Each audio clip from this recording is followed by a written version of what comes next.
St.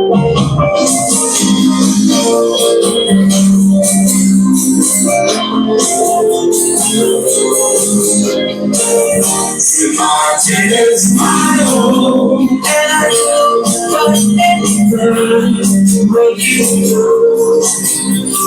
They call it, dream of it, in the morning, night, and St. Martin is my home, as the winds are here alive, to keep on shining.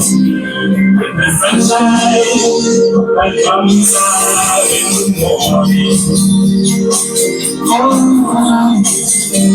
we made a sacrifice to get married tonight. With our smiling faces, we shared some hard times. Now nobody wanna leave you back. We suffer, we thank the blessing of the Lord. Our blessed words, thank you praise, our times of prayer. Tomorrow is my home, and I like anything to make you good. Think of it, dream of it, in the morning.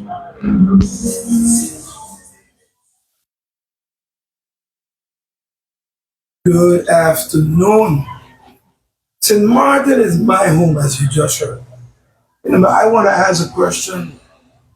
Who does this country St. Martin belongs to? Because Lino is saying St. Martin is my home. But who is my home? Who's my? So that's the thing that we need to ask ourselves.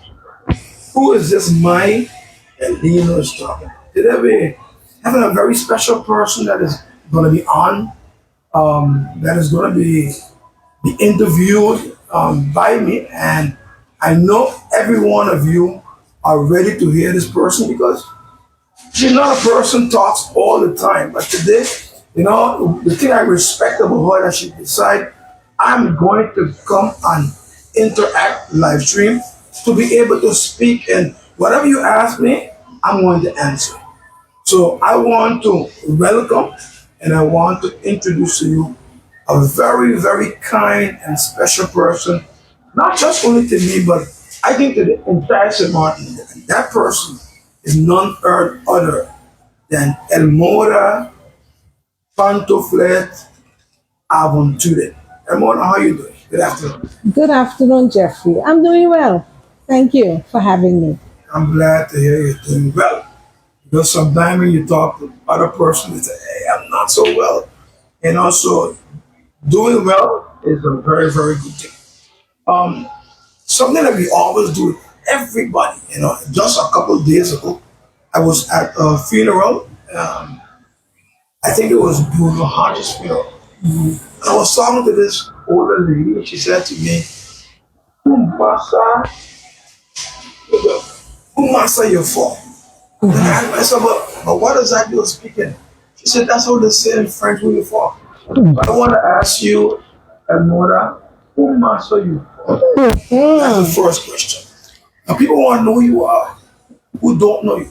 Well, Elmora is a wife, mother, a grandmother, sister, auntie, you name it, and friend to many. But my master was Clementina parent and Pantophlet mother. Both Columbus. Yes, and I was working away here on St. Martin. St. Martin is my home, but I always remember where my parents came from. I remember being married in those roots.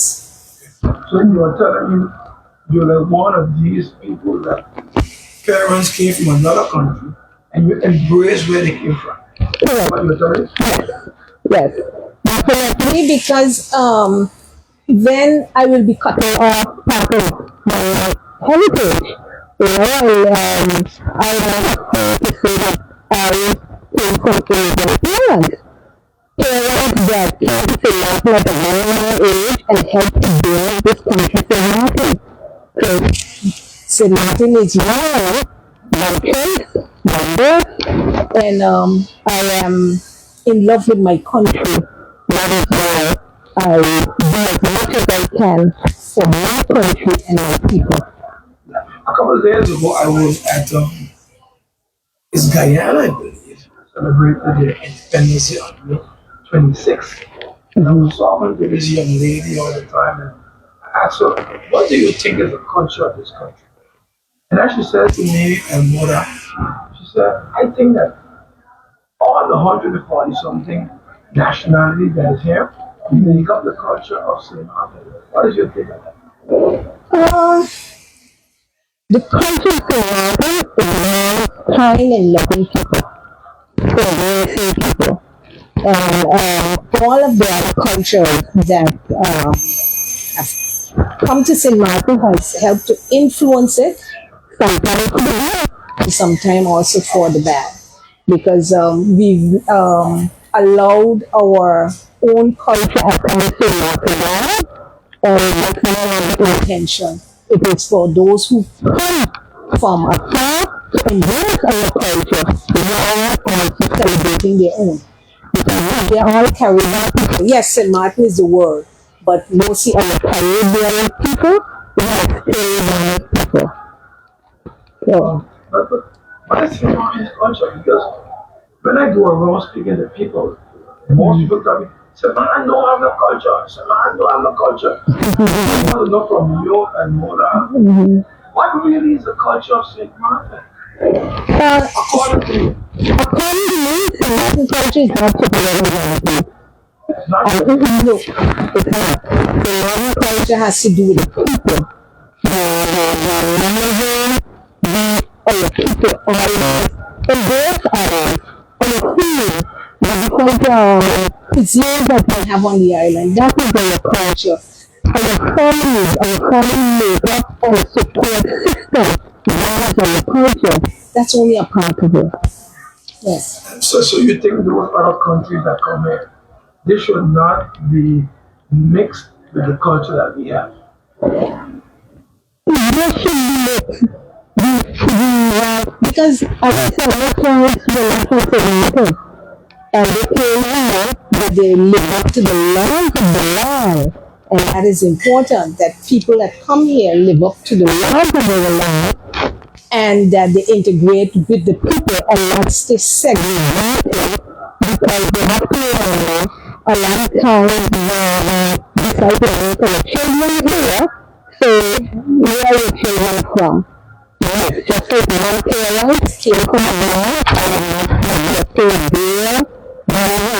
So you have to teach your children about where they come from, but that this is your home and you're part of it. And you have to contribute positively to its development. That's what I believe. And what I know you a very long time.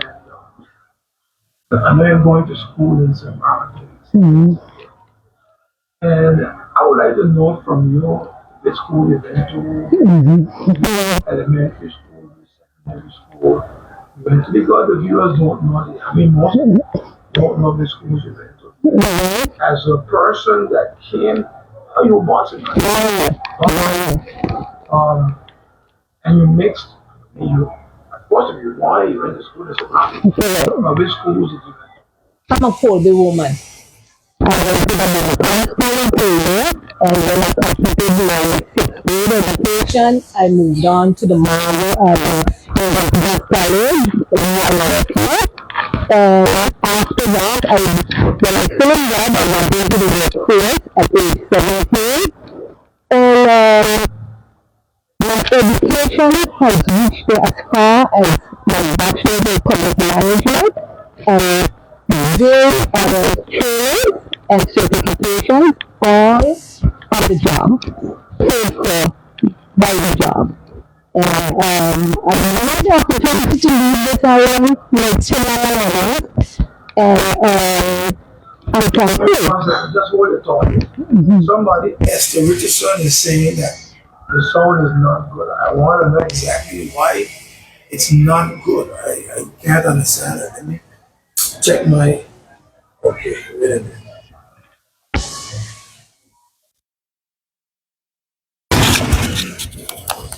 Okay, Esther, can you hear me?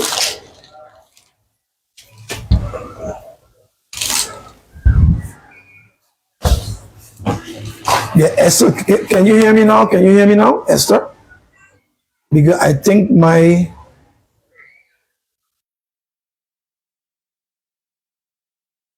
Okay, perfect. But you can hear Elmora well.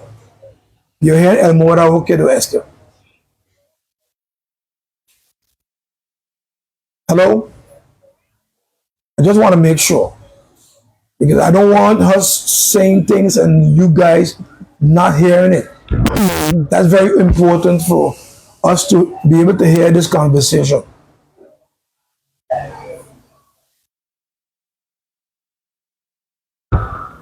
Okay, then we're going to continue. Um, your thoughts. You were busy saying something. Yes, I was mentioning my educational background. Yeah. All done right now on Seaview, and because I didn't have the opportunity to travel abroad as many others, but I have some opportunities that were presented to me here in the workplace as well, which I was from. And today I am on early retirement, actually. But you went to Marvel or Yes, I went to Marvel. Yes. from Linacana School, you went straight to the Marvel. Yes. Okay. And after you finished, you said you didn't went to school abroad after. No. So, Stayed in what did you do after you finished school? Well, I went right into the workforce. I worked Where at you work? Pantophlet Hotel. That's my first place of work. After that, I worked at Korea. That's an airline that was connecting the railway station until the Toronto. And then I went to 1985. I was civil servant until I went to Thailand in 2022. But working at Premier, what did you do there? I was at the airport, yes, yes, at the airport. I was one of the attendants there, so I did try to support of the flight, not to overload the flight, all of those things. So, all customer service, those are the things that I learned every step of the way. I learned something that I continued to exercise. You said after that you went to work with government, civil service. Yes. And which department you started with? I started as the secretary of the Bureau Commissioner of Richardson, actually. And over the years, I worked for all the commissioners. I also worked at general affairs, and then I moved on to social control development. Then that split into youth and sports, and I remained in the Department of Youth up until I went on early retirement. Okay. What about education? How you see education here on St. Martin? Basically, when you were there, opposed to what it is today. I have a lot of thoughts on education. What we do, I think we were trained to the world and we survived it. But today, we recognize that all children are learning theory. So there are a lot of challenges when that is concerned. Because we probably no longer have just a classroom, which we still do, but a classroom of 25 children, and expect them to be at the same pace. So we've tried over the years to modify the education system. Is it perfect? No. We still need a lot of assistance with that concern. Hold on a second. Esther is saying that he's not hearing you. Good. Let me see something.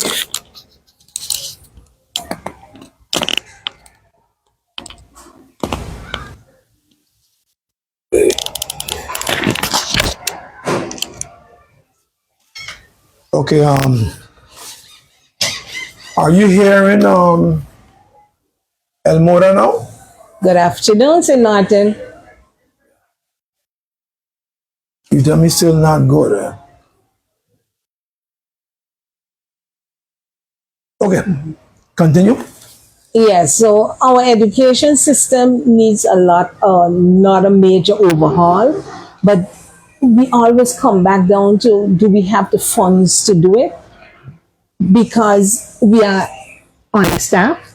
Our teachers are burdened because they have to focus on so many diverse students that are in the system, and they are not being able to function optimally. And so some children, I believe, at this time are falling through the cracks because they cannot go to the same pace as another child. But we are not, we don't have the manpower to ensure that no child is left behind. Yeah, I went to two events, which was yesterday and today, with regards to foster care, children, etc. And I learned a lot from that because I really didn't understand what this foster care was all about. And I was very fortunate to go and listen to the different speakers, etc. spoke. But one of the things I wanted to ask you, Elmora, is we always have a problem with the budget is not enough to cover what we're doing, etc., etc. We always saying these things. But my question is, we also say the young people are our future. But yet we don't put the monies in the young people the way we should. So my question to you, how is it that with one side of our mouth, we're talking about, yes, the young people is our future and we got to put inside of them, we got to make sure they're okay, etc. But on the other side of the mouth, we say we not got enough money for these young people. How is it we can deal with that and make sure that our young people get what is due to them? I always say, yes, our young people are our future, but they are now. And what we do now will determine how they will perform in the future. So we need to collaborate more. We need to pool our resources because it is already stretched so thin. But if we collaborate more, if we share more, if we take up the mantle as a country instead of just a department trying to keep it going, then we will be able to achieve more. Our children, it's not like in the past. Really, it's But not. why? I can't understand why. Because Because it's the same parents are the ones that are raising these children. So you're telling me that the parents changed? parenting has changed. Yes, parenting But has I remember changed. in my It's days, supposed to be a basic. there are certain things that we couldn't do as children. So you're telling me now, I got children now, I just changed? Or all of us just changed? When we were growing up, we had no say in the matter. We did as we were told. Now we have to allow our children to speak and to let us know what is hurting them, what they do not like, and those things. I'm not saying for them to run things, but I'm saying have a conversation with your children because the world has opened up. They can click a button, and instead of the outer world influencing your children, if you do not have the conversation with them, that is what they're going to keep hearing. What someone else says, not what my parents are telling me. And then they want to compare themselves with what is happening out there. If parents can explain to their children, listen, this is our budget for the month. This is what I would love for you to do. This is what I will continue to do for you. I think we will come along. Then we have the positive parenting support program that is yes, it's being rolled out in schools and across the island. And it gives parents tips as well because it's not about shutting down our children any longer. We used to be when you're seen but not heard. No, it's still supposed to have a form of that, because when you're discussing the people that fail, the children shouldn't be there. But have a conversation with your children. It's important. Yeah, but Elmora, I'm hearing you, listening to you, but I look at my parents because that's the people that I know of who brought up. How is it that we are doing pretty good the way our parents brought us up? But we change now and say, no, our parents have to, our children have to make sure have a say, etc., etc. I told my son something time ago. I said, I don't want to be your friend. I'm your father. I'm not your friend. You have friends out there. Just like how we had friends when we were growing up. We had friends. But my father was our father. When he said some things, that's what we had to do. So my question would be, why is it that we have to change the whole narrative, the whole way in which we do things? The basic way of parenting has not changed. Ensuring that your child is well taken care of, ensuring they get their education, they're able to play, they have their needs and so forth. But again, with the outer world erecting our faces, that's where our children get information and everything. So we do not do our research as parents, so that when if a child asks us a question, we don't shut them down, but that we have the right information so we can have a discussion, then we are going to learn from the children. You know something, Elmora, you know the reason why we do all these interviews with persons that contributed to St. Martin one way or the other is because we want children to understand that your mother, your grandmother, your whatever, they were able to build this country to what it is today. You could do the same thing if you follow what they're doing. So once you go into, let's say, hearing what they used to do, you can probably do the same thing because all of us have to make sure to do our part. And I want to say something that I need you to answer me on. I keep hearing this thing about the village makes a child. But I want to know how the village make the child. I know it is that when we go out and we say something wrong, they'll go to our parents and say, hey, your son said this and it wasn't right. And when we go home, we get licks, for example. My point is, today, what does village means? That the village raises the child. I don't understand that. The same concept of back then, it is here, but people now tend to push off other people from infiltrating into their families instead of carrying them out as well. Sometimes if someone come out and say something to a parent that their child did, instead of you going a child that you want to curse that person out. And a lot of times we have to pay heed.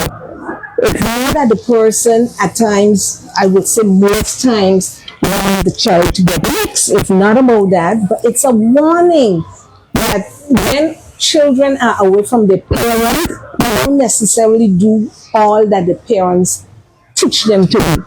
Because again, they're following friends, they're under peer pressure, there's relational, peer relational pressure. The same way they are put with sibling pressures as well. And a lot want to do as the older one is doing. And it doesn't necessarily mean it's good, but influences are coming from all over. And we as parents, I'm the grandparent now, if we do not see that the world has changed and that we need to evolve with it, give the love, give the hugs, but give the discipline as needed. And I'm not talking about corporal punishment.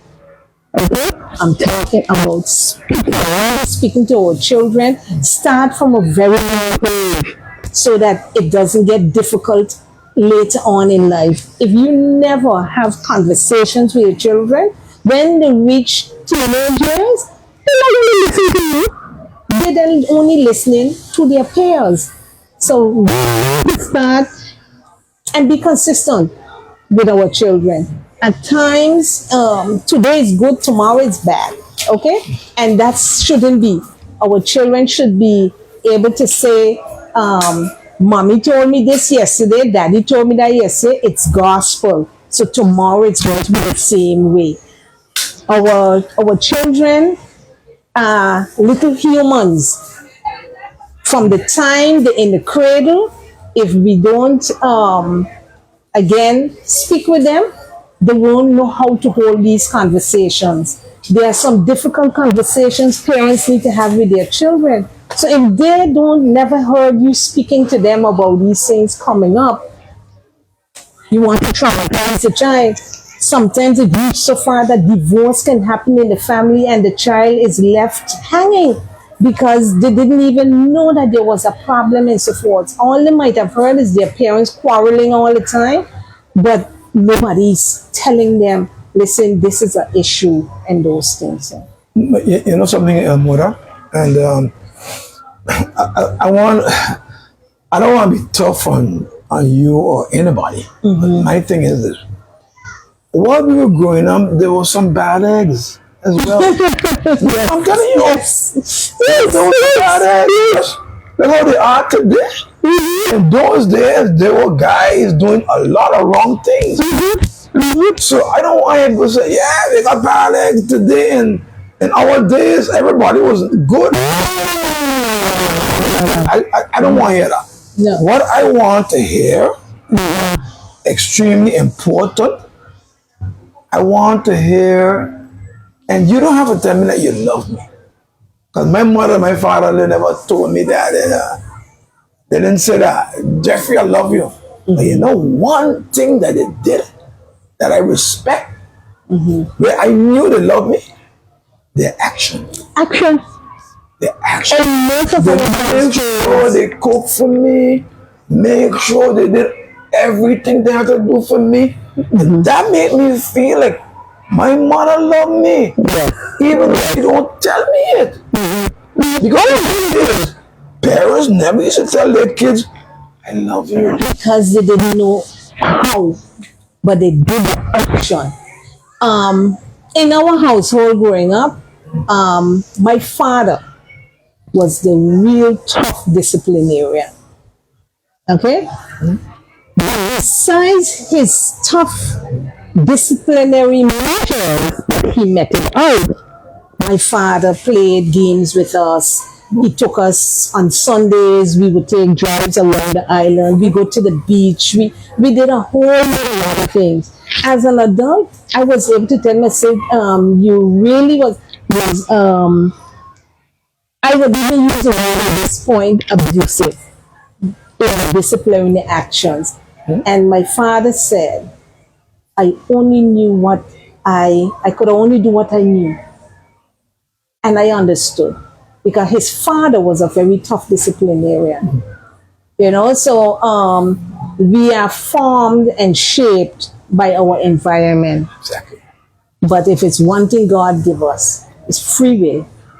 And if we do our research, read, speak to other people and so forth, sometimes I don't want what I went through to come on my children. So some people just leave their children up to raise themselves. No kind of structure, no control, and then they expect the children to just fall in line with telling them to. No, you have to put boundaries for your children. It's important. You know, Elmora, when I look at you, your character, the way in which you were brought up and stuff like that, I don't see a person that went in the wrong direction. Even though you say your father was tough, etc., etc., I understand that. But I don't see a person that did wrong things because their father was tough on them. No. Because there's a lot a lot of people here, that father was very tough on them because that's how the fathers were back in the day. My father was like that too. And I'll tell you, my father used to take us to the beach every Saturday. Every Sunday we used to go to a place called Wisdom Driving Takeout. You could just drive your car in, get your stuff. You don't have to come out of the car, Right. and you go back home. And then one thing he used to do, and I wish that come back again. He used to take us to our aunt and the children, family. and so we all knew our family, Yes. which is something I don't do, and I think that my son don't know all his family because I don't take him there.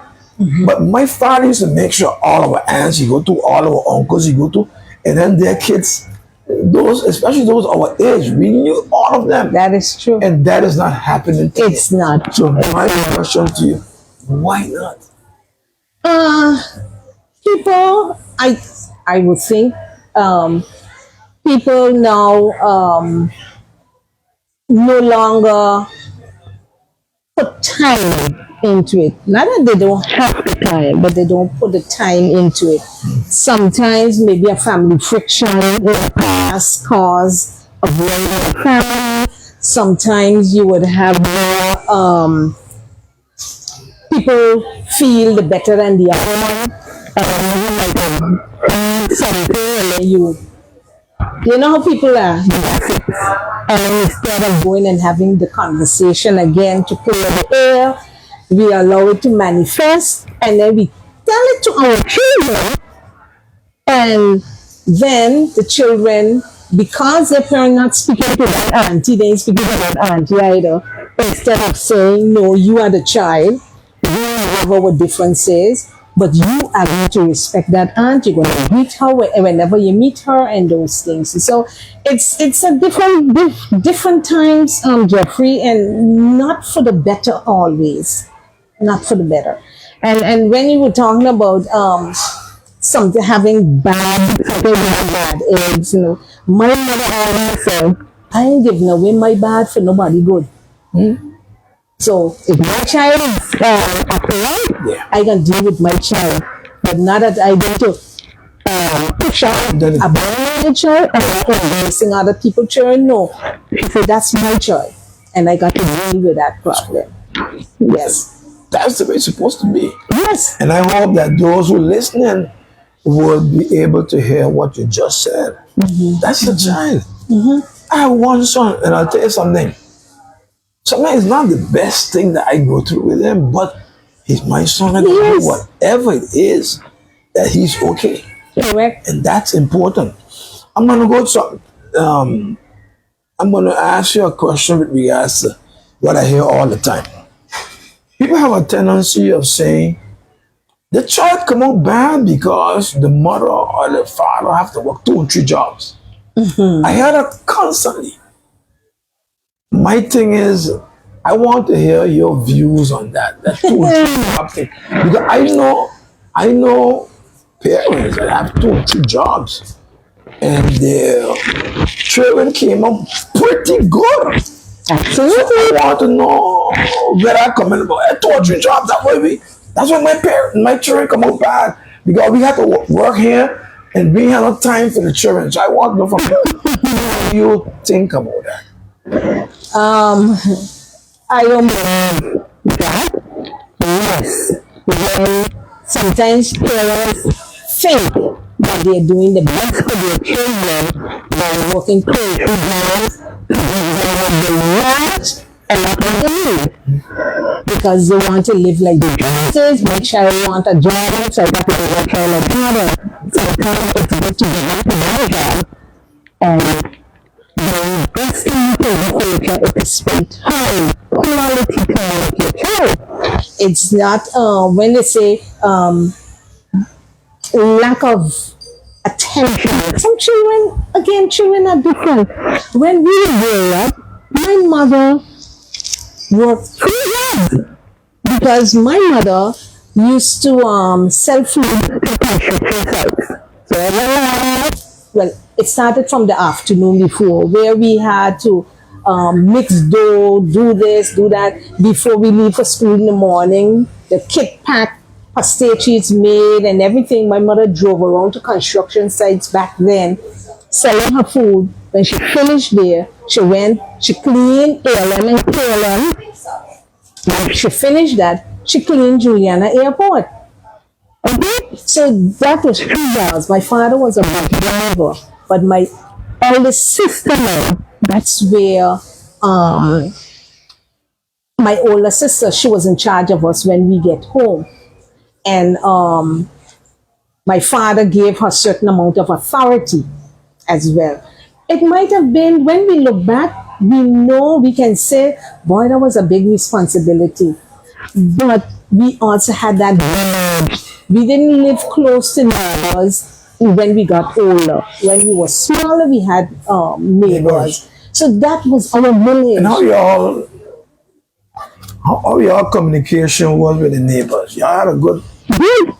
Good. Okay. Very good, actually. And my father, again, we couldn't go by people's houses. My father said, friends, you meet them in school. When you return this year, it's enough of you that you're each other's friends.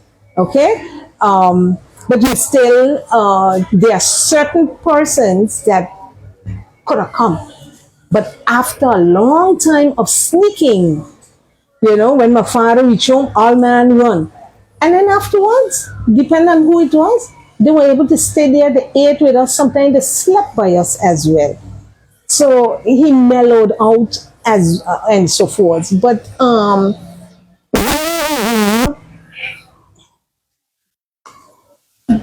today, times like now, we don't know who our neighbors are. Can you imagine?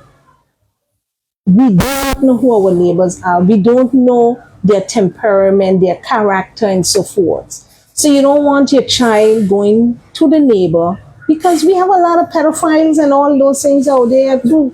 Yeah, but Elmora, who's the one that caused that? Because at the end of the day, I can remember, we were born in Middle Region. Mm-hmm. But at the end of the day, we knew everybody there. When we were sure, we knew everybody there. Mm-hmm. But if somebody come to live next to you, you're not going to want to find out who that person is. Because nowadays, we don't know the people. We live in there, but we don't know who living next door to us, etc., etc. But and I'm asking you, whose fault it is that we don't know the people? Because the people that they call us, they don't want us to come by them. Welcome them. And that's why we have a lot of times where children are left in the home, in the house, alone.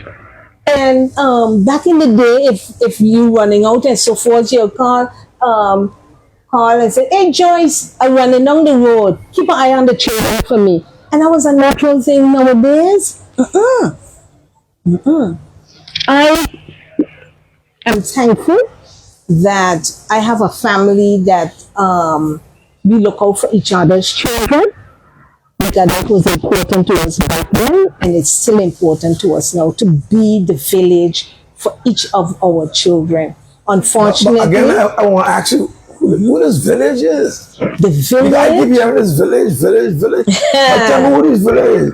Your neighbor, your neighbor can be a whole village. Or no.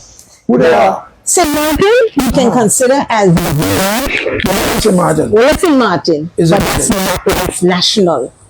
Okay. But not everybody going to be a part of that inner circle village that you're going to form around your child. So your neighbors, you mean? Your neighbor, your family. your family, some friends, sometimes a colleague. So they are the village. You form that village, yes. And they're the ones you have to listen to. They're the ones you're going to be able to rely on, because village is about respecting each other, having the conversation, have like-minded way of thinking as well, having discussions. Everybody not going to have the same vision, mindset, but when we discuss it and we see what is best for that child, if someone is not contributing positively to my child, You kick him out of the village. get them out of the village. You kick him out of the village? Get them out of the village. Give them limited access because they remain your friend, but you know that they are not dependable, maybe, or reliable to be in that little village for your child. And because we no longer have those villages, sometimes children go through neglect. Sometimes parents, because they have nobody really to speak to, they feel overwhelmed and they take it, not that they purposely want to take it out on their children, but sometimes it gets so much and they would lash out. And who's closest? The kids. Who's not going to hit back? The child. So it's our children are supposed to be our most valued, I will call them an asset. Just like how you're going to invest in purchasing a house, you need to invest in your children. Agreed. Like for me, I say one of my greatest achievements is that God has brought me thus far. And my son. When I look at my son, I say thank God, because the problems that I know some other families had with their children, especially their boy children, I didn't have it. He's a productive citizen in our country. He has his children and doing the best he can as a father. And I am so really proud of him. I have a question for you. Yes. Your son did very well. What about the neighbor's son that didn't do well? What are we going to do with him? Because he wanted to feel like somebody too. Yeah.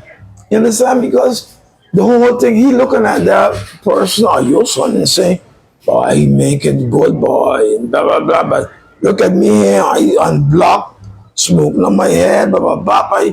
I don't want nothing, and I'm going to go back to what used to happen. Maybe when the Zesda class last of the school, and they came and they tell us, they give us the results. Yeah, this one going Harvard, this one going Marvel, this one going LTS, this one going whatever.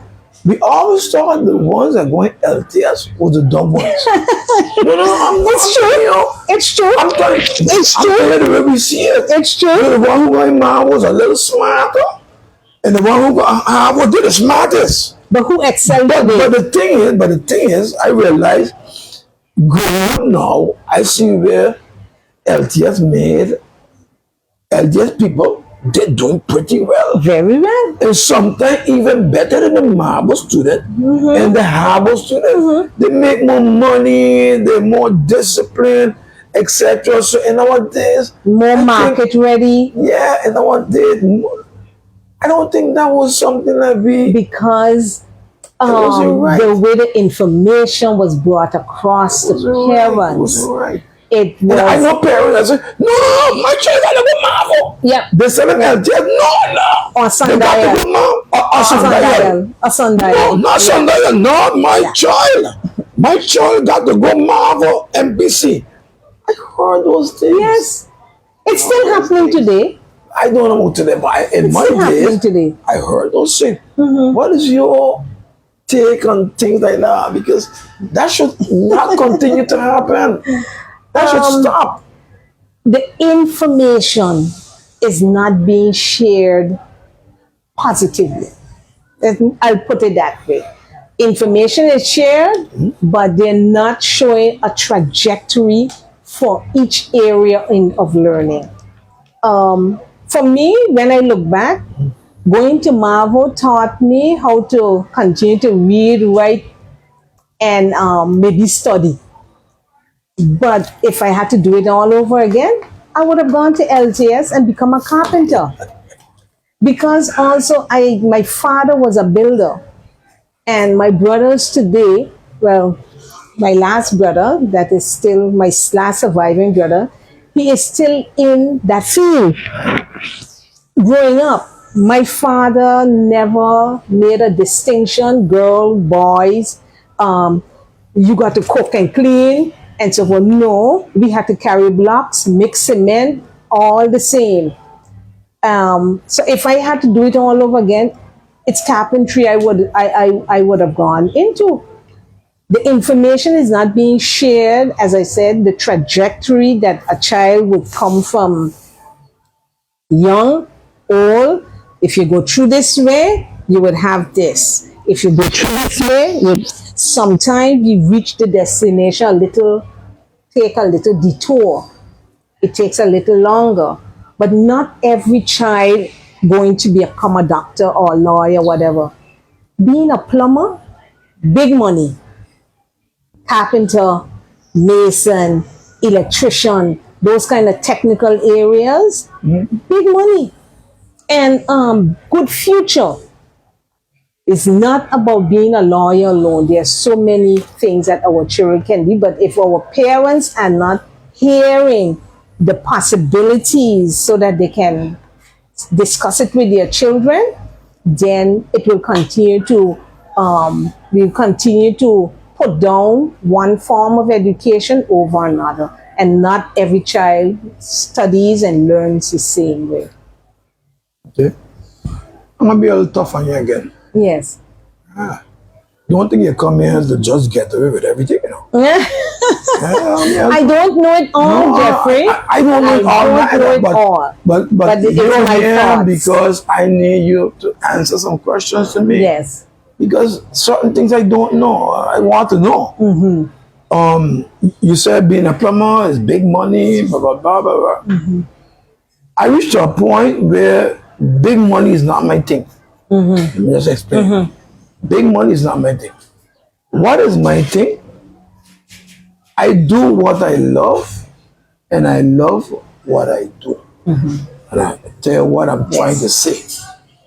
I study accounting. In Aruba, I study accounting. But I'm not into accounting. Accounting is not the thing that was really for me. That's why I always tell people, God give people a gift. But you gotta find out what that gift is. When you find out what that gift is, the gift gonna make money for you. Very important. So I ain't going into plumbing because it does make money. No. I don't love plumbing. I ain't gonna do it because it's making money. I gonna do the things I love. You see what I do here? I love this. I love playing music. I into that. I into those things. I love those things. So I gonna do those things that I love. But I ain't gonna look at the guy, he got a million over there and he doing construction. So I gonna do construction because it makes $1 million. I'm not into that. Not Jeffrey Richardson. So I want to know from you if what I'm saying make any sense. It makes sense. Makes a lot of sense. Okay. The thing is, we are not exposing our children enough to what is out there. A lot of our children also might select, I want to study this. They go on abroad and see other areas and they go and do that. Some of them drop 2 and 3 things along the way. But then they settle on the one thing that they really feel, this is for me. But here in St. Martin, it's limited. But then on the other hand, we have now all of these distance learning opportunities, and maybe we need to promote that even more. A good thing is it's students who are on scholarship. Some of them stay right here on St. Martin, work, and they have their education distance. Online. And the scholarship is covering their tuition. And it is cheaper because now they stay at home, tuition is paid for, they're getting their degree, but they're still productive citizens in their country and helping to pay bills and so forth. So a vast amount of areas have opened up to us, opportunities have opened up to us, but we need to find out about them and go after it. Yeah. Because as I said, I didn't have the opportunity to go to another country, a big country, and study and so forth. But I got my education right here in St. Martin, and I'm so thankful and grateful. Let me tell you, I always tell you, I admire you a whole lot. Even though you didn't go, I admire you, you did well. So I don't think the problem is going away or not going away. I think the problem has to do with you. The person. The person. Yes. It's important. I think so. Because sometimes after I finished in Aruba, I was extremely well in a subject called Financiële Rekenkunde. The principal came to me and he said, why don't you study teaching economy? I said, that sounds good. So when I come back, I tried to get a scholarship to go there. And then after a while, I didn't really get it. So I went to work with Barclays Bank. And I stayed there maybe, I think his sister used to work there too. My sister Agnes. in Mary, in Stacia, the Stacia branch. Your sister Agnes used to work No, my sister Agnes worked at GB. at GB. GB. I work at GB as well. But I worked there, and after maybe 6-7 months, I didn't like it, so I left there. But I started to make some money. And then I bought a car. My father told me, look, you can get a car here and you ain't got to go to the bank. You can just come here and pay. Because my father was like the second man after Charlie Flong. So I did it and I just loved it. So I used to move around. You know how you could be when you're young, move around and stuff. And this whole thing jumped out of my head. And I never went to the Holland to study later economy. I didn't do it. And then I continued my life, and that's it. I could have done myself, become a brother, but brother always tell me, boy, we should have go Holland. I said, but for what? This thing have all to do with you. Personal, yes. Personally. Personally. You could make it big time if you personally decide, this is what I want to do. And I'm going to make it work. What I do here, I know I'm going to make it work. I know that. Because it's all about God, and I pray about it, etc. Because you have to understand, if you do something and you don't make money from it, but you continue doing it, that's the thing that you're supposed to do. Because when you love something, you do it, but you don't necessarily have to make money for it. But when you're only looking at the money, that ain't the thing for you. Because eventually you're gonna make money, you know. But then the thing is, my mother was a visionary. Okay. The things I told her, she did. Yeah. My mother also, monies came in. She saw, oh, I can build an apartment. She invested in that. My mother couldn't drive back in the day. She learned to drive. Wow. Yeah. My mother, you see the Anglican church on that street? My mother was Anglican, and she along with so many others, the Anglican. Whoa. Because there was a structure, and then they tore down and they were up and no.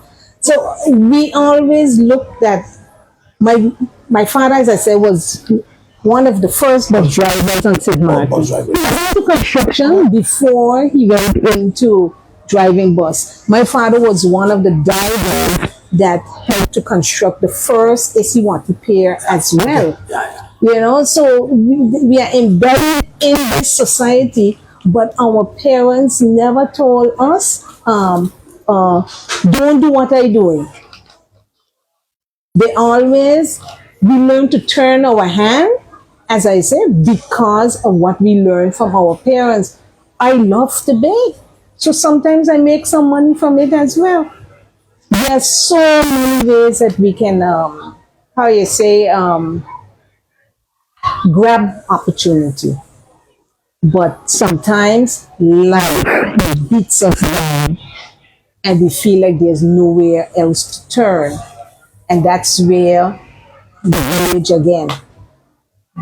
again. We were at the foster care conference. If sometimes we need help as parents, just a break, just a little break, you know, instead of keeping it all to yourself and allowing life to beat you down. No, you gotta beat life. There are way places to go. We need to learn about our society. It's not just a 12-foot square foot wall. Don't box yourself in. Speak to people. Speak to people. There are opportunities, there's information. One thing I always find, awareness in Martin is bad. We don't share the information enough and to the right people and so forth. But there are services, there are a whole vast amount of things out there that we haven't tapped into. I'll tell you something that happened to me in Aruba. When I went to Aruba, we used to wait for the bus to go to Orion stuff. And I used to see everybody reading the newspaper. I said, nah, let me read the papers too. And I used to read the papers and stuff like that before I go on the bus. And I get to know a lot of things about just by reading the paper. And a guy told me, he said, that's where we do things here, we read. Because I learned one thing, it was by the library, I think it was, they had a thing called readers are leaders. And we have a tendency, we don't read. No. So if we don't read, we're not going to learn. But you know, there's a saying also, anything you don't want somebody to know, put it on paper. Put it in a book. Yeah. Put it in a book. Especially St. Martin. At this point in my life. And I tell you, okay, St. Martin. St. Martin, we should know all, instead of just knowing about Martin Luther King or Malcolm X or Muhammad Ali, we should know things about William Marlin and Sarah Westcott and Renee Richardson. These are people we should know about. And the information is there. The service isn't doing it. Because when I go into Google and I Google up some of these people, some of them have some information, but most of them don't have no information on them. But my question is, what are we doing to make sure that we know who these people are? That's what this program is all about. And I must commend you. That's what this program is all about. Commend you. Yeah. Eventually, people are gonna know. I know Elmora because I know the Reeve, Cornelius the Reeve. I know Linda Richardson. I know this guy that died, Carnegie, Dietrich. I know these people because I read about them. I saw what they're all about because they tell me everything about their life. Yes, yes. And I do it from the time they're born up until where they are now. Correct. So you get to know who these people are. And that is where we want to go. Curacao has it. Curacao has it very good. When Andrew Jones came back from wherever he was in the States, the man had hit 2 moments in the beginning of his career. And they put him on a pedestal. Yeah. The man got even a picture of himself in Curacao. But where are our people? Don't we believe in our own people?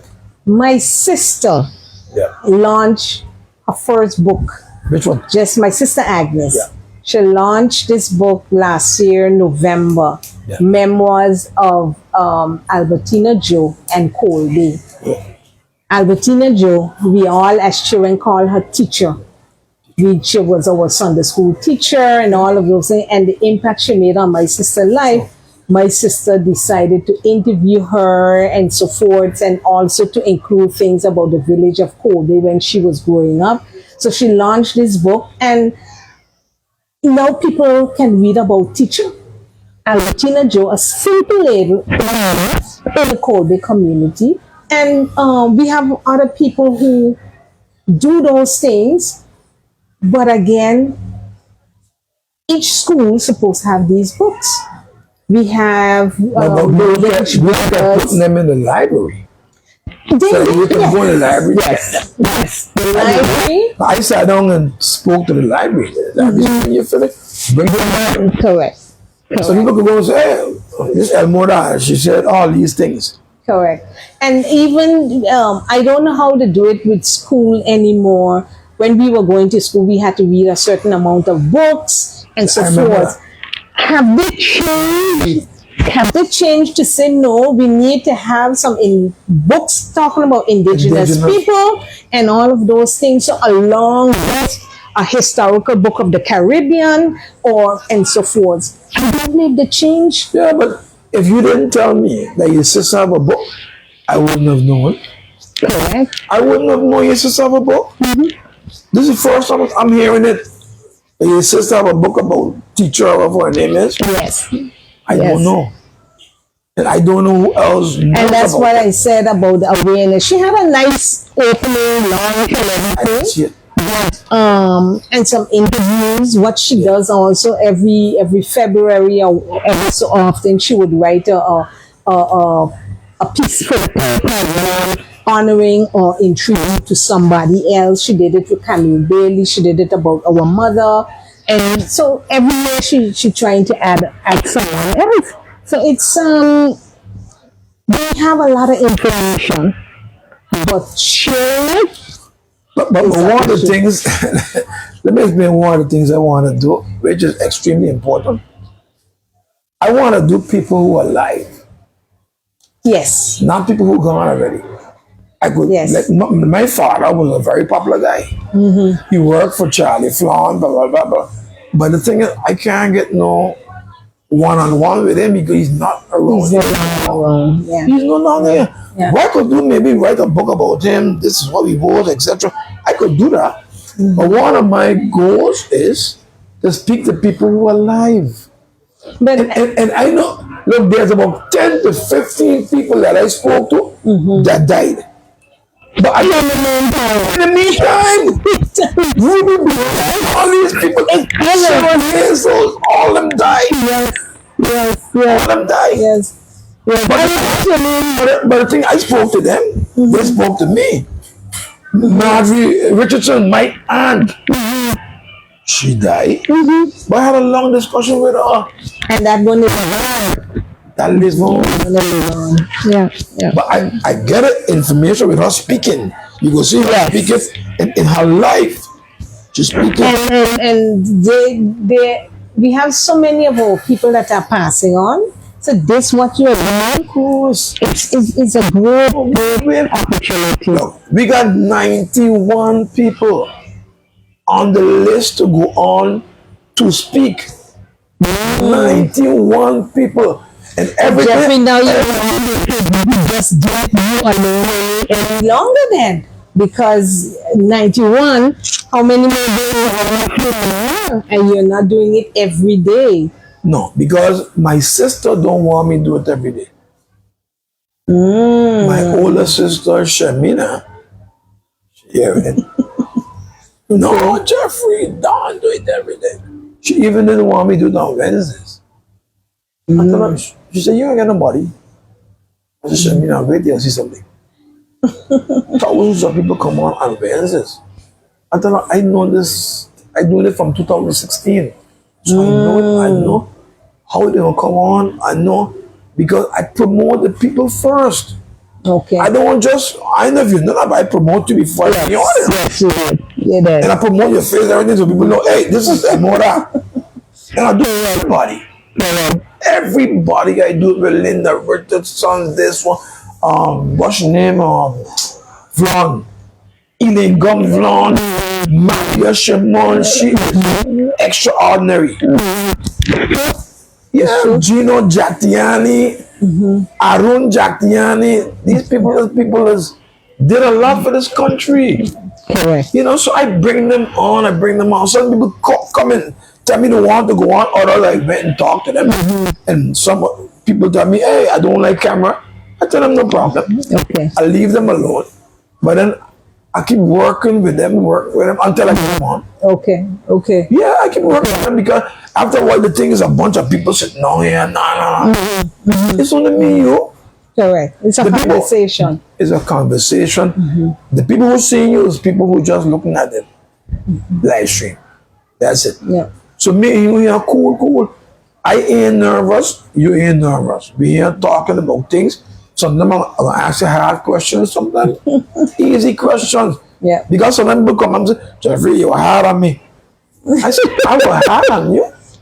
So all you gotta do is answer the questions. That's it. Whether good or bad, answer the question, and I got one for you now. A hard one? I don't know if it's a hard one, but I want to know what your in life. What your biggest achievement is? Well, as I mentioned, being just being alive. Because In life? yes, because my mother died at the age of 57. Oh, whoa. Wow. And I have been past that. Wow. And so for every day beyond that age of 57, I am so thankful to God to be here. My son as well, like I mentioned, that is a great achievement for me to see him that he has thrived and that he's successful in what he's doing. So just being a part of the St. Martin community for me is a great thing, and being able to assist others. My focus groups are children and the senior citizens, and I do a lot of things where they are concerned. One of the things that I love doing is, during for the Christmas season, everybody giving boxes of food to families that are in need and so forth. I don't do that anymore. I do it in the month of July. You used to do it? Yes, my family, we do that because that is how we learned from our mother, just giving. So now I change that and I do it in the month of July because children are home on vacation during the summer vacation. They no longer have access to school feeding programs and so forth. And if you're home, children eat a lot. So parents who already have it difficult can use a little help during the summer vacation. So that's when I focus on giving something back to the community. Yes, Okay. yes. I'll tell you something. I had on former MP Angelique Romo. I had her on this program, and she talked about the fact that she did a breakfast program. My question to you would be, I know you're not in government anymore, but why can't we make sure that we have these breakfast programs together so that we don't have none of our children fall through the cracks where they come to school hungry? Because I'm hearing a lot about the children coming to school hungry. They come to school hungry. I can't understand that. Because I know what this, that never happened with my mother. My mother made sure that we had food and we had our bread, etc. to eat. So my problem with this is this. Do we have to train our parents to make sure that they do what they have to do? Or does parents or does government has to do that? Well, even when I was growing up, we didn't go to school hungry. But we still have a sandwich after we receive a sandwich in school and a cup of cold. And we also receive that little red every day. But our children come from the cold area as well, whose parents were not able to give their children a good sandwich or a good meal in the morning either. So they depended also on that school feeding program. I believe it is needed, it is necessary, and also not that children alone who we assume didn't have a right to come to school, but do it across the board so that our children don't feel stigmatized or because other children seeing them getting the breakfast program tease them. So it should be something that is across the board, that everybody get the same thing, even So you those. can't come from home with your breakfast. If you want to, but it's something extra. But make sure, because right after Hurricane Irma, there was a program where years we went to school, I remember that. and it was everybody saying the same thing. Even those who could have sent food with their children, it was difficult for them at that time, so they were very happy for the program. But that was a extraordinary time. It went on for a good long while.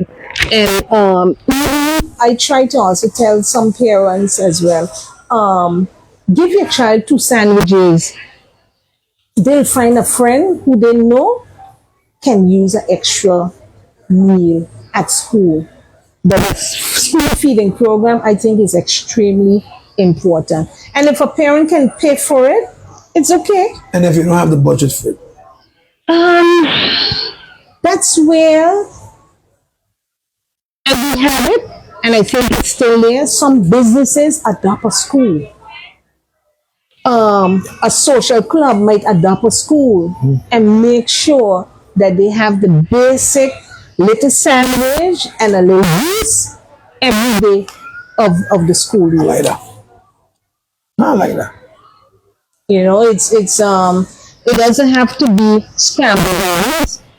We didn't get scrambled eggs back in the day. We had some jam between 2 slices of bread, some peanut butter, maybe some cheese sometimes, and some ham sometimes. And that was it. The important thing is that our children want sustenance to carry them through the day. I know of some after-school programs that would give the children a sandwich to go home with, to take to school the next morning, because they know that the parent can provide that for their children. I'm not saying some parents can, some parents can, but the vanity steps in.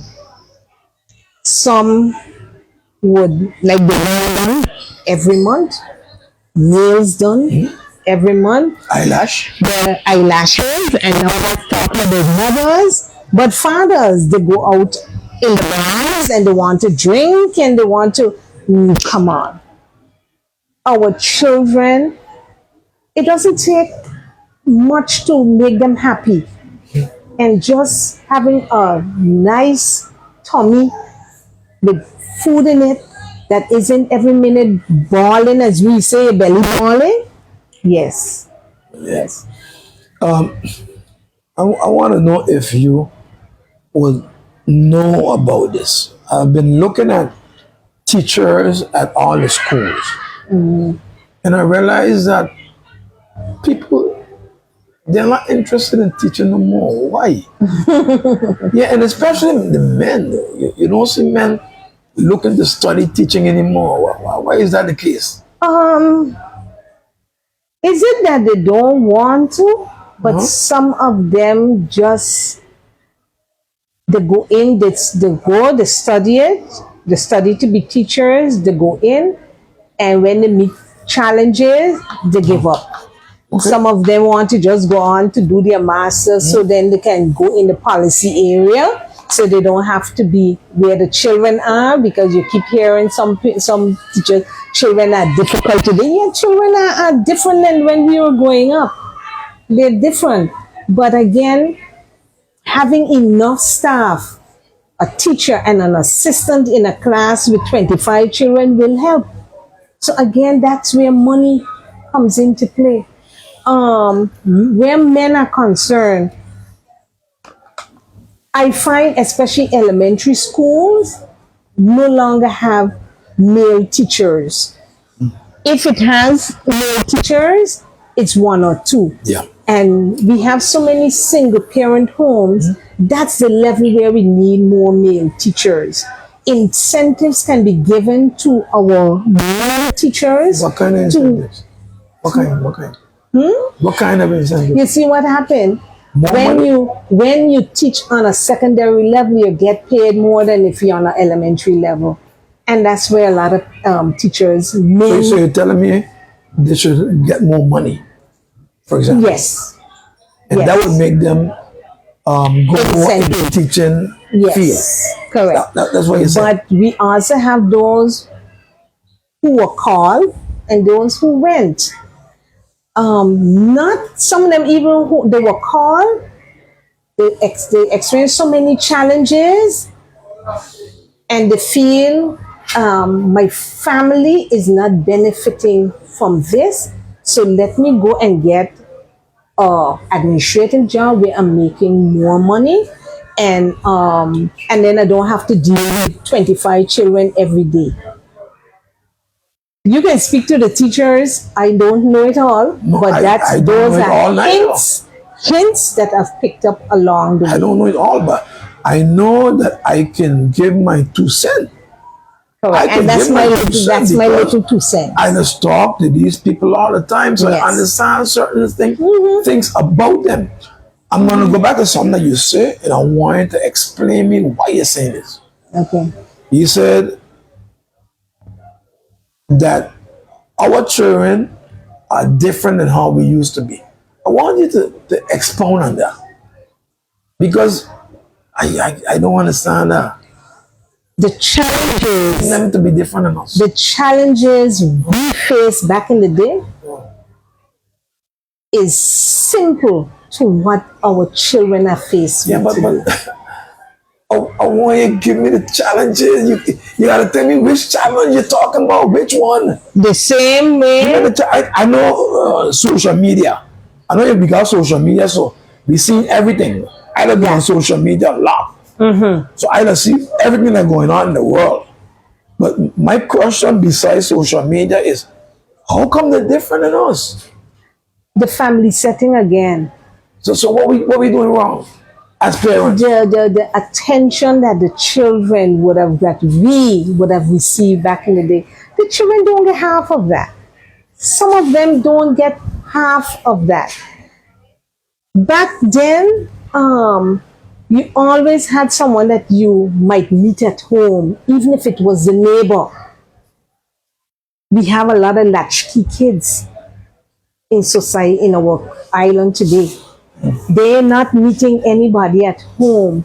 Some of them, especially those that have parents that work in casino, the parents are home sometimes during the day. So when the children leaving for school in the morning, that's when the parent would have reached home and still asleep. So the parent had no interaction. Probably that parent will go off to school. They get home in the afternoon. That's when they might see their parent. But then the parents have to go again the night. And these children, it's a lot. Our children are expected. I'm not saying it's not a lot. What I'm saying is why we looking at our children different than us, and we are the ones that knows how we were raised. So my thing is, we raising the children different. I don't know. People are raised a lot of times. That's Why didn't get job with him? Why didn't get? They gotta get. and What kind of thing is that this? again, why some people think that they have to work these 3 hours, three jobs, and they don't have to. I try to raise my son. You're gonna get what you need, and at times you will get what you want, but your mother could not afford to give you every time what your friend has. And our children, some of them, we are, as adults, we are very materialistic as well, and it's rubbing off on our children. And so they want what they want. And then parents, in order for them not to act out, parents think they have to fight hard to, no, spend the time. Give them your time. I'm gonna go to something that you like a lot, which is, I mean, I played it when I was small, Little League. I mean, you're involved in the league. I don't know if you're still involved in the Yes, I league, am. but you're still involved in it. Yes. In our days when we were involved in the league, my father used to come to see us play. Oh, how did it change today? Because parents come to drop off the children and they leave and Yes. they don't stay. Yes. Why? Again, They have to work. some of them have to work, yes. Your father would come, but your mom might have stayed at home and so forth. So at least one parent would be there. My father, he wait till he finish work, he comes there. There's a story that I have as well. With Little League, I used to train the Pee-wee. And after the Pee-wee, the older boys would start. So I used to train the Pee-wee and then leave Dimitri at the field, go home to on the Saturdays, wash, do whatever it is, and go back and pick him up. Dimitri told me, he said, yo, and he was a little boy. He said, when I have to play, you're not there. After you don't take care of other people cheering, you go home, and I'm not, but you're not here to see me play. It was an eye-opener for me, and that's why I ended up being at Little League 6 days a week for over 30 years. Even when he was finished, even he was finished, I continued at Little League till this day. I don't be there 6 days a week anymore, but yeah. That's why I love you so much. That's why I love you so much. If everybody was like you, this world would be different. Well, I tell you, I just want to tell you something. Your farmer boss just come on. He's viewing you, so you know he can want to hear something about himself, how he was. You know what I'm talking about, right? Is that William Allen? No. No. Your boss that you worked the first time with. Who was your first commissioner that you worked with? Oh, really? The name, good afternoon, how you doing? I have a girl here with me, and she's talking good about you. So you don't have to worry.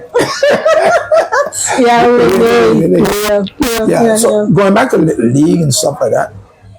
So my father used to be there, and my father used to cheer us on. Like when I go to bat, he would say, "Jeffrey, let's go. Yes. And the thing I want to tell you, Elmora, is the fact that when your parents there for you, Yes. and they believe in you, Yes. you become so good at what you do. My father is the one that used to come and pick me song. You know what happened once? I ran in 1995 with Julian Rolox, SAP. That's the first time I ran. And we didn't have no kind of, like all those things all over the place. Billboards and all Not that. billboards, speaking all over the place. Okay. Yeah. We only had one of them. He said, we're going to do, we got those big parties, so leave them do that. So we're going to do one night, and we're going to do it at the library, invite everybody. So nobody never hear none of us speak. So that night, I go and speak. My brother come and tell me, look here, I make up my speech and everything.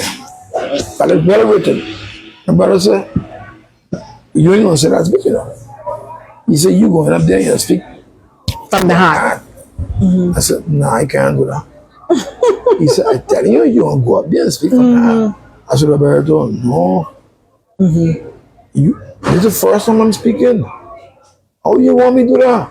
He said, just do it. I said, you know what happened? I went to it. When they said I was number 3 on the list, when they said number 5, my legs started to shake. When they said number 4, my legs started to shake more. And when they said number 3, my legs started to shake a lot. I gone out and I take the mic and I start tap, speaking. And then when I finished, everybody going, Jeffrey, you spoke so well, you was good. And you ain't started speaking since? No, I'm gonna tell you what happened. Then a guy come and say, my father and mother was the guy listening to me. Somebody said, your father calling you. That time my father was kind of sick in those days. And he said, your father calling you. So I went, he said, jump in the back. So I jumped in the back and so I want to know what he want. He said, he turned around, he shake my hand. He said, I know you could have speak so good. And I'll tell you something now. What he told me meant more to me than what all people tell me. Serious. Let me tell you, when he told me that, I became like a, oh, Yes. my father telling me that. And I just saying that to say this. Parents, be there for your Yes. children. Yes. You could make your children the greatest thing that they could be, but you have Speaking to their life. speaking to their Positive. life. Positive things. And I'm sure you spoken to your son life. That's how he is, how he is. And I was talking because some children got talent, you know. Yes. They got a lot of talent, but their family don't work with them. They don't come look at them play ball, etc. I took 16 guys to Alabama. I don't even remember that. Yes. 16 guys to Alabama. The parents hardly come out. But the ones who parents come out, they play ball, boy. And so I realized this thing is about parents, boy. And it's not only at military that you would have parents, it's all the other sports. But when you see the Dutch parents, they come out, the Surinamese parents, Swimming, they come out, they support their children. And I'll tell you something that I want to say. I think I'm talking too much here because you're supposed to talk. I'll tell you something I want to say. You know, I love music. My whole family loves music. And I hear them talking all the time about they want to build this arts and something for the kids and stuff like that. And they have been doing that, saying that for years. They want to build this arts thing, blah, blah, blah, blah, blah, blah. I hear it from every government. Then I said to myself, because I had an interview with Frankie Vanderpool. You know Frankie, right? Yes. Yes. And we were talking and stuff like that. And I realized one of the things is sometimes we wait till people die and then they get a chance to experience the thing that they started working on. I see that with St. Peter's Church. St. Peter's Church, a bunch of them die off. And they began the church. Yes. They began building the church. So what are you waiting until I die to go do that? That's a true thing. I just want to know if you're waiting until I die, then you'll start to build it. Yes. Those things I got a problem with.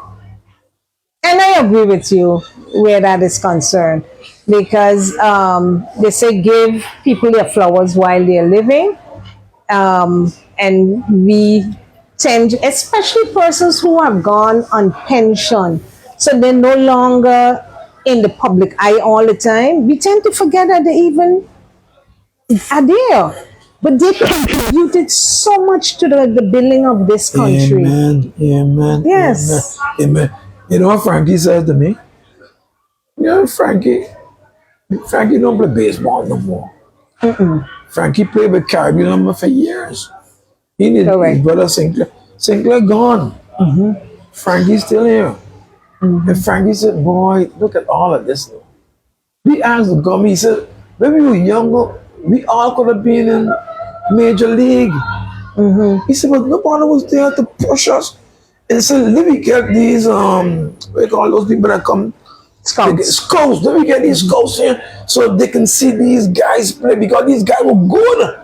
Kenneth James, Alvin Hodge. I could call a number of these guys that was great baseball players. Definitely. Great baseball players. But some of them gone, dead. They never get a chance to do it. So my point is, and I'll tell you something, Jeffrey gonna be extremely tough on this government. Yeah. They ain't gonna like me much. But it's speaking out as somebody picking it up and running with it. There are so many things that we can do that doesn't cost much money at all.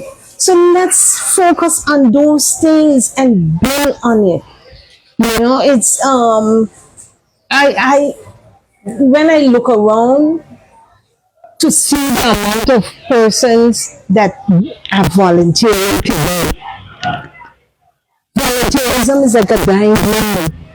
People They're not doing not as much, okay. because some people really show them appreciation by even if it's a gas voucher, they should reach to that stage, because some people feel like they should at least get a stipend because they're giving up all their time and those things. So they have to use their own gas, their own material at times, and stuff like that. And I agree with them to a certain extent, because I am still volunteering with many organizations and I do it for free. But people are different. Some people probably can use a little extra also because things are not good with them, but they want to give back. But they have to use that time they will be getting that to do a job where they will be getting paid.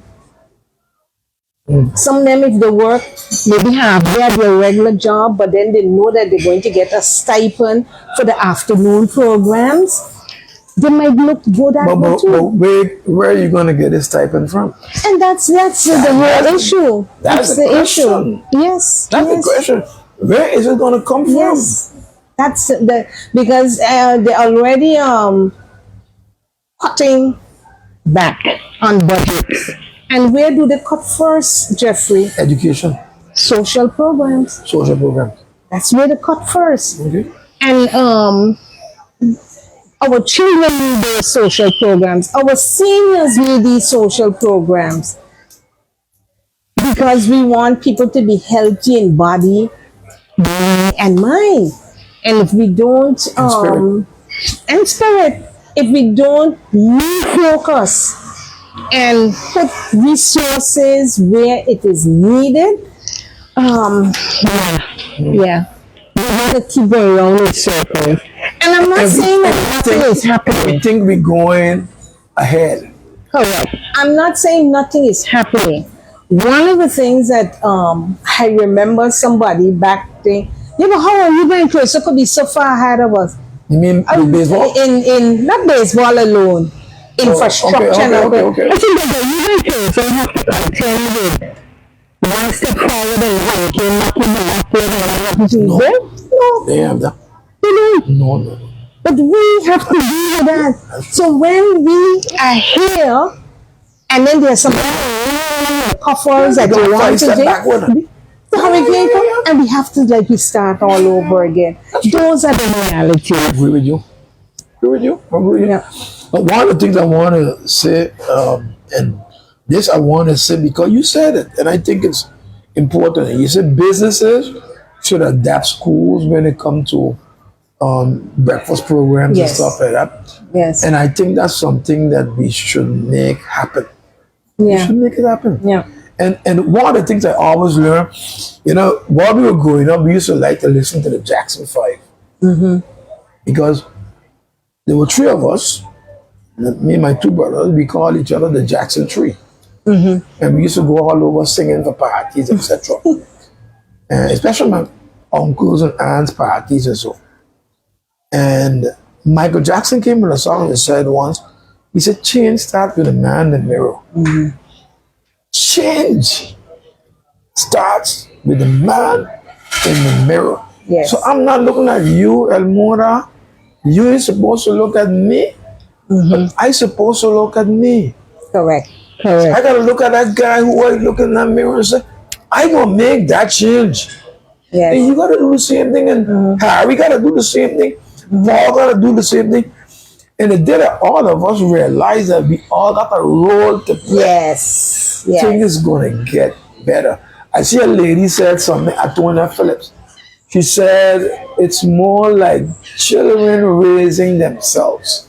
She said children raising themselves. And if we don't have the safe spaces where the children can go and feel safe and still have some happiness, and let me not say happiness, because happiness is a feeling, joy, because people can take away your happiness. Then they're floundering.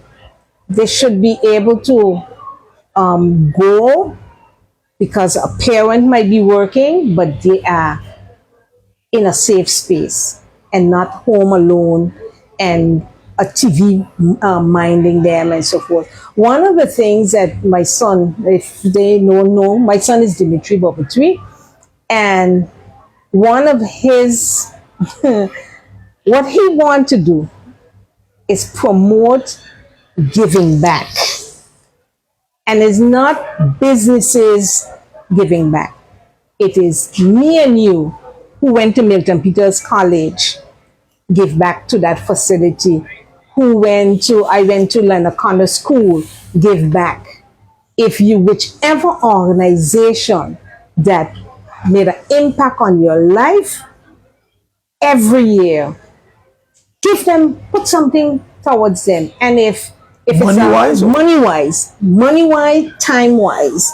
And imagine how many children might have gone through Milton Peters College over the years. Thousands. So imagine, and he's saying $1 for each month of the year. So if 1,000 of us went to Milton Peters College and we each give $12, it's still money is going in the coffers for the school. The same way you went to which St. other Joseph's. organization? St. Joseph. Yeah, St. Joseph. So, And then I went to embassy after. correct.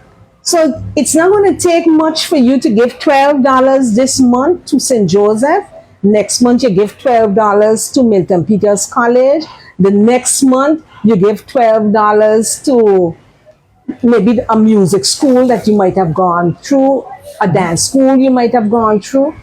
That's, as society, if we pool our resources, it will go a long way. Do he have the plan for it, or he just thinking about it? He thought about it, he wrote it out, but he has to roll it out. Better roll it out, because you can't just talk about it. Correct. It has to happen. Because I Correct. think it's something that would be a good thing, but you have to put it together and say, hey, because some people are strange.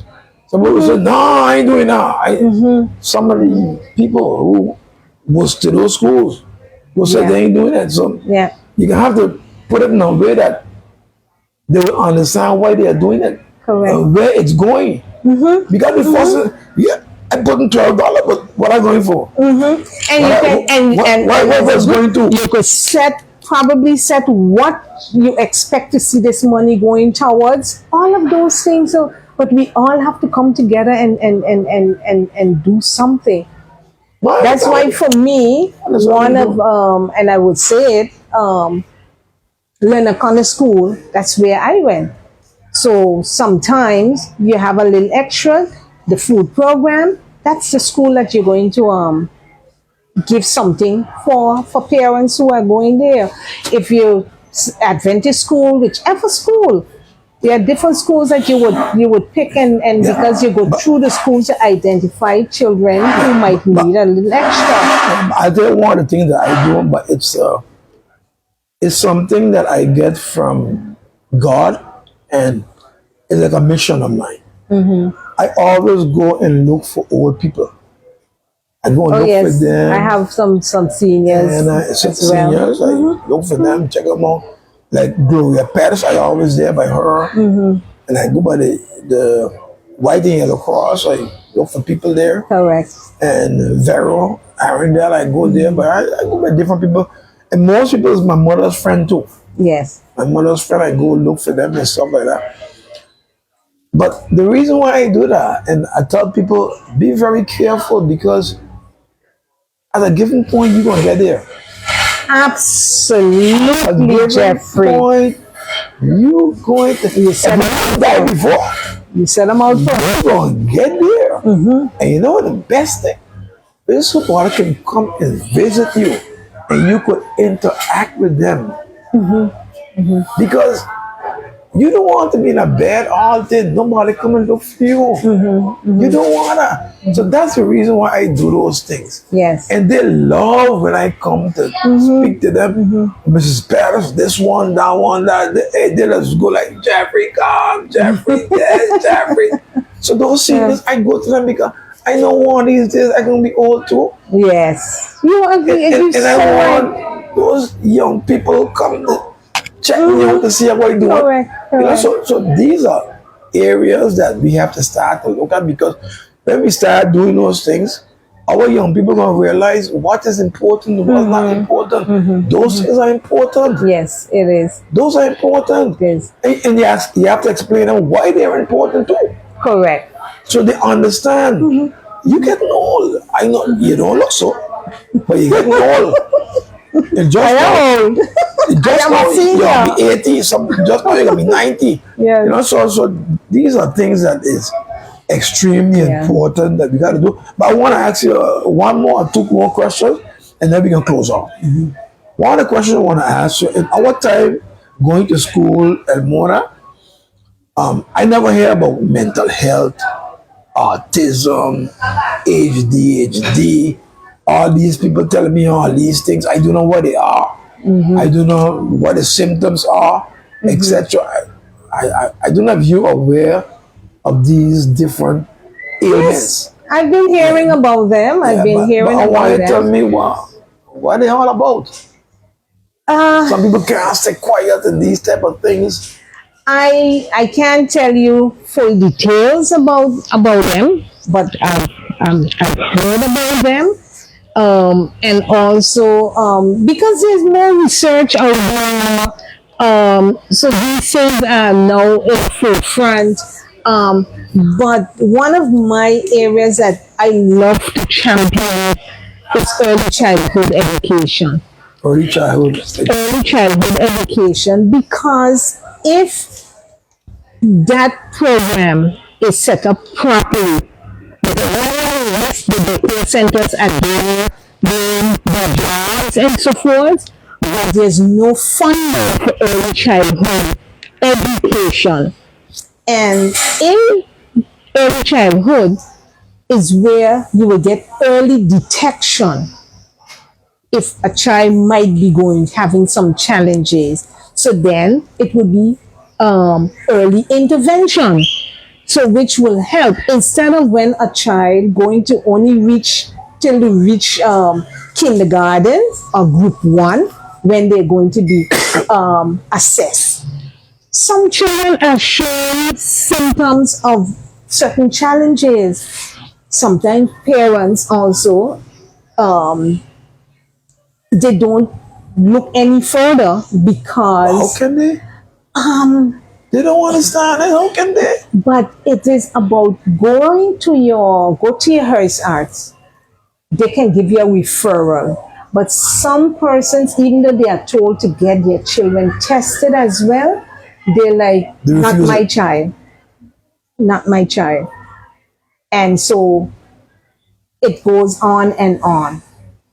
We don't have enough professionals on St. Martin either to handle maybe the vast amount of cases that are out there, but we don't know the magnitude because we are not tested, you know. But those who are tested and so forth, there are professionals out there who are helping to work with them, but there are also some parents who decide to take their children and leave the island because for them they're not getting all optimal treatment or services for their children. Yes. We might have hearing impaired, blindness, all of those. We don't have the facilities here to handle those cases because, again, we are a small society. So if you have maybe out of the 100 children, 2 might have blindness or whatever. It might be cheaper. Total blindness? Percentage-wise, right? It might be cheaper, really, for them to take them to Holland and get the services there, because then it means an entire section of your facility has to be, you need to employ somebody there, but no child should be left behind. So even if that has to be done, but again, finances.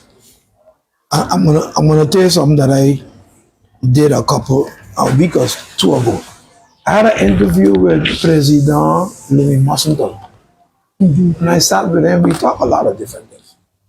And I said to him, every November 11 we come together, we lay a wreath by the monument, and after that wreath is laid, you go about your business, you go about your business, and we don't do nothing with each other. My question to him was, he had something with mental health coming up. I said, why don't you include St. Martin Dutch side with it? Because I think, look at this. The Dutch side and the French side, both of them have the same problems, you know. We might not know of it because we're not going deep into what happening, but while I was talking to him, I said, oh, we got a problem too over there. We got this problem too over there. We got a problem too over there. So we all got the same problem. But the way to do it is for us to get together and say, let's work as one. So I don't have to go Holland no more. You don't have to go France no more. If we got the expertise on the Dutch side, come on the Dutch side. If we got the expertise on the French side, then we go on the French side. So my point that he said, he was like, Jeffrey, that's a good idea. I said, it sounds good, yeah. But I said, President, it's not about it being a good idea. It's about it being happening. It's about us getting it done. He said, don't worry. We're going to get it done. I said, he said, you're going to call me back and we're going to work on it. I said, I ain't going to call you back and we're going to work on it because I don't want it. You got a lot of things on your head. You got this to do. I don't have those things that you have to do. I going to call you back and we're going to start to work on this, and then we could talk to the Prime Minister here, Mr. Luc Marcelina, and we go say, let's come together and see if we can do certain things together, as opposed to you over there doing your own thing and I over there doing my own thing. Jeffrey, this is nothing new. You're not this dual nationality. I won't go there. I won't go there. Oh, you won't go there? Okay, but I just asked you. I just asked you because I heard so. Oh, okay. Yes, what you were saying. I remember when I believe it was former Prime Minister and Senator Marcel Gomes was put as this liaison officer between French and Dutch. This is years. So I worked at a department of youth for many years, and we had a working relationship with the department over there because we celebrated the rights of the child in November every year. One year that I hosted, and next year was the other one that hosted. But one of the key things and during COVID is when I was like, oh my goodness. If we do not pool our data, we would not know the real problem of our island. During COVID, we had obtained amount of persons that passed on, but we only were hearing data from the Dutch side. When we added those from the French side, St. Martin had over 100 people that passed because of COVID. What? St. Martin as an island. No, Dutch side is mine. Dutch and French. So the Dutch were mine. So if we continue just saying, and I don't remember the exact figures, but if we just say, 90 persons died on the Dutch side. But how many died on St. Martin? We are one island. We need to pool our data so we know what the picture is. Yes, we are governed by two different governments, but we are St. Martin. So your data should reflect at some point St. Martin. And I would like to see that happening. Then we know how wide our problem is on our island. Like we had with the foster care program conference, we had someone from the collectivity that came and gave a presentation on how they handle their system on the French side. That was a good thing. We're sharing information. We probably can use some of the things that they are doing, and they use some of what we are doing, or we collaborate as well, because we have children who were born on the French side, living on the Dutch side. Children are falling through the cracks. So, I agree. But the main thing, Elmora, is it gotta be done. It gotta be done. Well, you and I talking here ain't gonna make it happen. Maybe, Or maybe. maybe.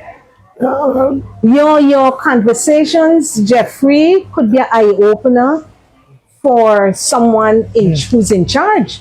Some of our decision makers.